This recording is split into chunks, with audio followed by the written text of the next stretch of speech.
No need na. No mats gid ta.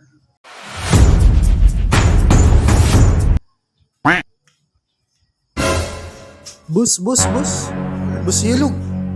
Naman. Ano to? Nakoy pangutana ba? Unsay imong masulti sa four big countries tani sa tuang kalibutan?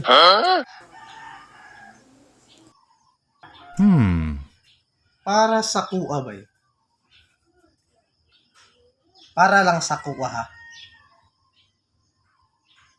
Diba, upat man sila.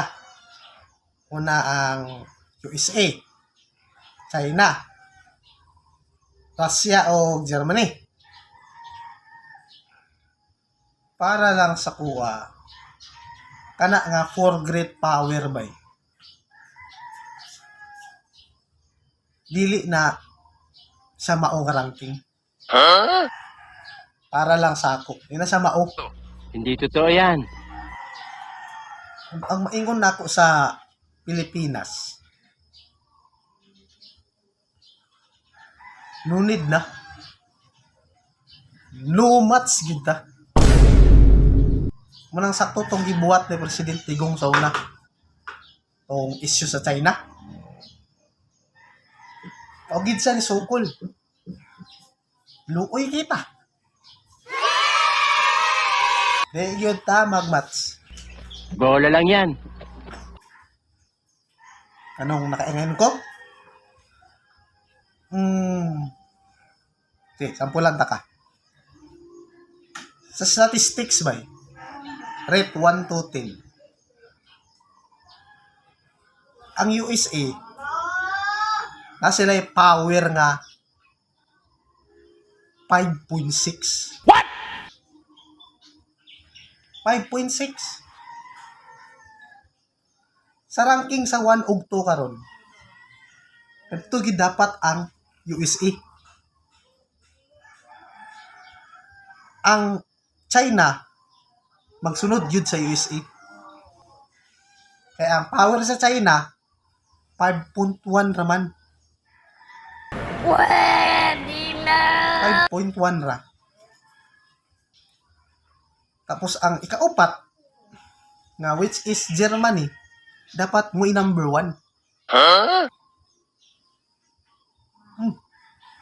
Dapat mo yung number 1. Dapat mo yung number 1. Kaya iyang power sa upat 6.4. What?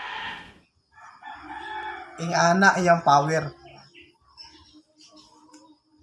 Tapos ang Russia dapat mo ikatulo. Ikaupat dapat ang China.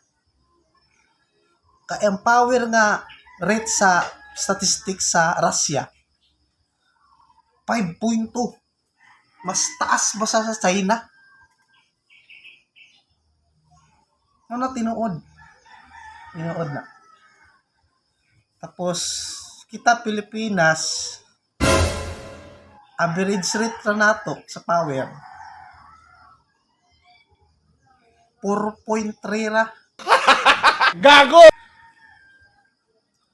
Bisag giunsa pagsakop sa big country sa unang panahon, paagid ding tubo 4.3 ra. Ang galing! Ang galing! Nang no match gid ta. No match. Taas gid ila ha. Taas gid ila ha. Di gid ta magmatch. Munang di gid ta magtugag-tugag sukol-sukol ha. Di gid ta magtugag-tugag sukol-sukol mga Pinoy. 4.3 ra. Maski China di ta magmatch.